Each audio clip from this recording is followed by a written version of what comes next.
Tiago, capítulo 3. Vamos ler todo o capítulo nessa manhã, até o versículo 18. Meus irmãos, não vos torneis muitos de vós mestres, sabendo que havemos de receber maior juízo, porque todos tropeçamos em muitas coisas. Se alguém não tropeça no falar, é perfeito varão, capaz de refrear também todo o corpo. Ora, se pomos freios na boca dos cavalos, para nos obedecerem, também lhes dirigimos o corpo inteiro.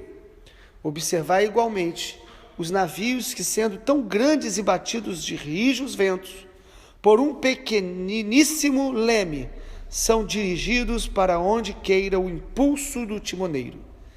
Assim também a língua, pequeno órgão, se gaba de grandes coisas. Vede como uma fagulha põe em brasas tão grande selva.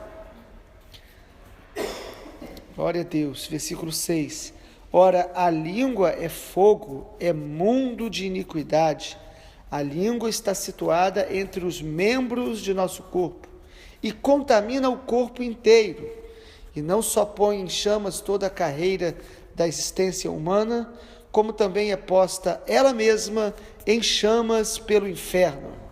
Pois toda espécie de feras, de aves, répteis e seres marinhos se doma e tem sido domada pelo gênero humano. A língua, porém, nenhum dos homens é capaz de domar. É mal incontido, carregado de veneno mortífero. Com ela bendizemos ao Senhor e Pai, também com ela amaldiçoamos os homens, feitos à semelhança de Deus. De uma só boca procede bênção e maldição. Meus irmãos, não é conveniente que estas coisas sejam assim. Acaso pode a fonte jorrar do mesmo lugar o que é doce e o que é amargoso? Acaso, meus irmãos, pode a figueira produzir azeitonas ou a videira figos? Tampouco fonte de água salgada pode dar água doce. Quem entre vós é sábio e inteligente? Mostrem mansidão de sabedoria, mediante o condigno proceder às suas obras. Se pelo contrário tendes em vós coração invejoso, amargurado e sentimento faccioso, não vos glorieis disso, nem mintais contra a verdade. Esta não é a sabedoria que desce lá do céu, antes é terrena, animal e demoníaca. Pois onde há inveja e sentimento faccioso, aí há confusão e toda espécie de coisas ruins. A sabedoria, porém, lá do alto, é primeiramente pura, depois pacífica, indulgente, tratável, plena de misericórdia e de bons frutos, imparcial, sem fingimento. Ora, é em paz que se semeia o fruto da justiça para os que promovem a paz. Glória a Deus.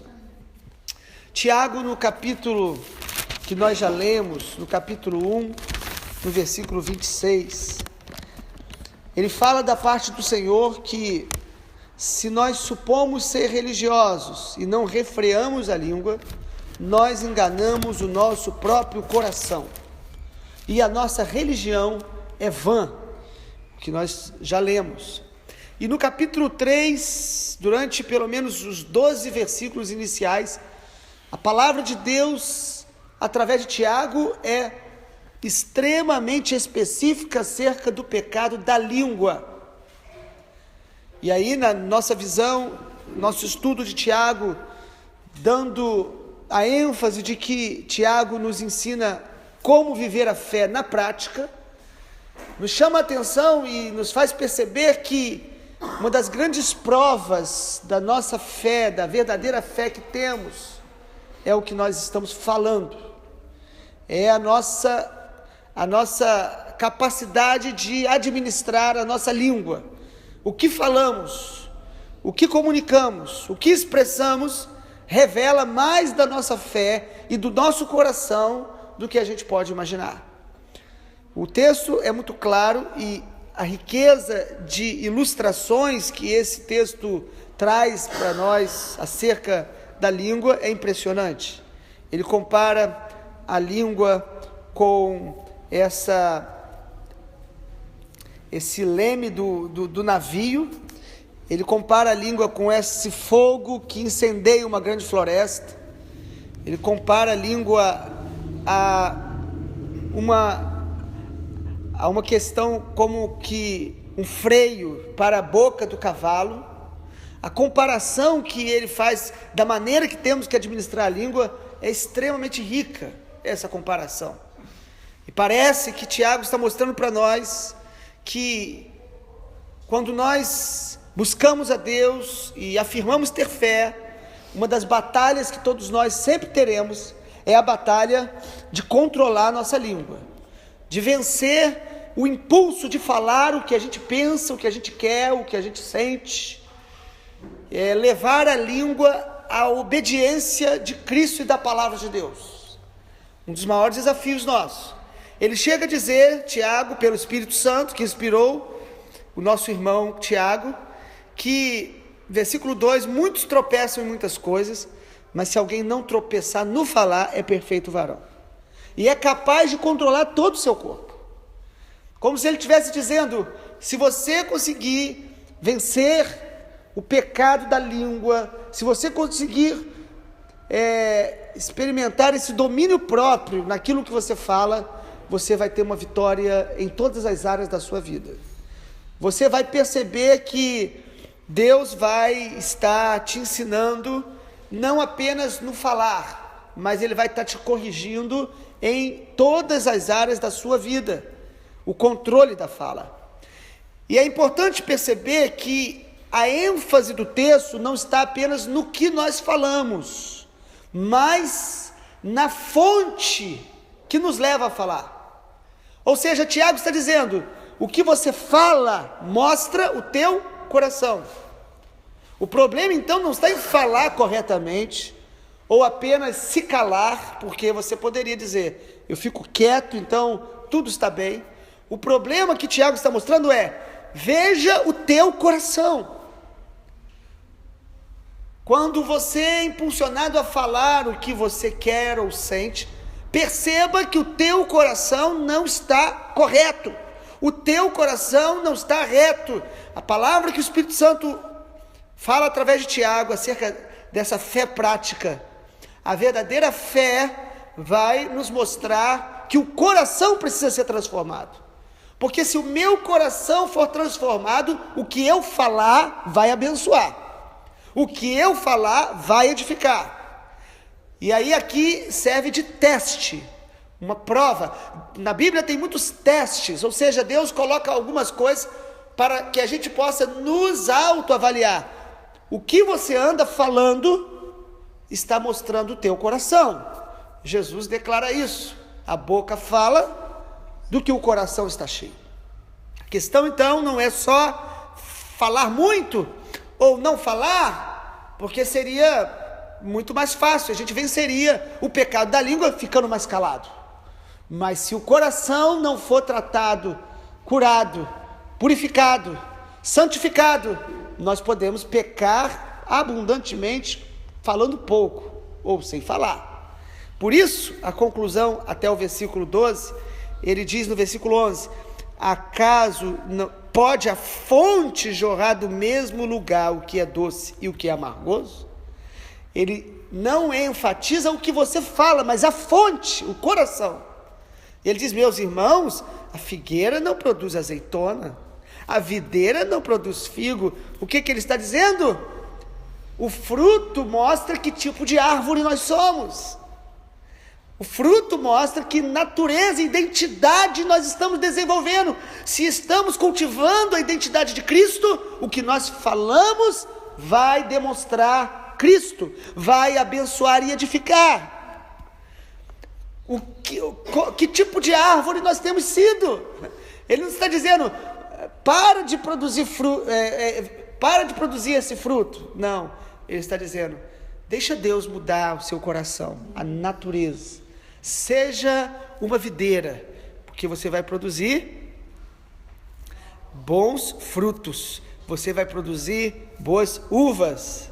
Seja uma boa figueira e você vai produzir figos bons. O Tiago está falando comigo e com você nessa manhã. Olhe para o que você está falando e fazendo e perceba que Deus quer mudar o teu coração. Não é para você ficar lutando, se esforçando. Eu não posso falar isso, não. É para que nós possamos avaliar se eu estou falando isso, se eu estou tendo esse coração amargurado, invejoso, se eu estou criticando muito, se eu estou difamando. Eu preciso crucificar o meu coração, eu preciso me arrepender, não do que eu falo apenas, mas do que está dentro de mim, porque o meu coração não é reto, não está correto, a minha motivação não é pura. O que está dentro de nós? E aí, a partir do verso 13, Tiago entra para o assunto chamado sabedoria, e ele diz: se você se acha sábio, mostre isso. Como? Mansidão, proceder abençoado, condigno. Agora, se o teu coração, versículo 14, ele volta a falar do coração, tem inveja, sentimento faccioso, não se glorie nisso. Não minta contra a verdade. Essa não é a sabedoria que desce do alto. Tiago nos mostra que há dois tipos de sabedoria: aquela esperteza humana, aquele proceder de alguns que é sagaz, pessoas que alguns até admiram, dizendo: como que pode, aquela pessoa foi tão inteligente. Mas Tiago diz que essa sabedoria sagaz, ela é terrena, animal e demoníaca. Quando nós queremos resolver questões de relacionamento, queremos superar situações com uma sabedoria apenas humana, aquela maldade que a gente planeja, ele está dizendo: isto é demoníaco e é carnal. Inveja, sentimento faccioso, confusão. Quantas pessoas que nos seus relacionamentos revelam tudo isso e às vezes dizem que são do Senhor. E aí Tiago diz: mas a sabedoria do alto, ela tem algumas marcas, ela é pura. Você não faz as coisas ou fala com a malícia, com a intenção de sobressair, mas ele diz: é pura, é pacífica, procura trazer comunhão, procura reconciliar, é indulgente, é tratável e é plena de misericórdia e bons frutos, imparcial. Tiago conclui o capítulo 3 dizendo: em paz se semeia o fruto da justiça para os que promovem a paz. Nós precisamos pedir a Deus essa sabedoria do alto.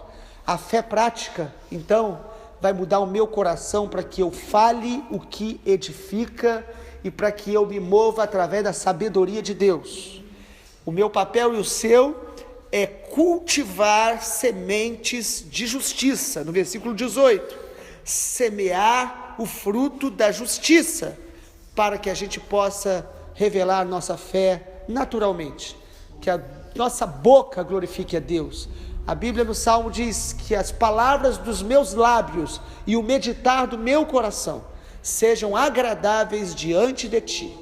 Que assim seja nessa manhã, para a glória de Jesus, para que a nossa fé seja uma fé saudável, prática e madura, e assim o nome do Senhor Jesus será glorificado em tudo que falarmos e pensarmos. Amém.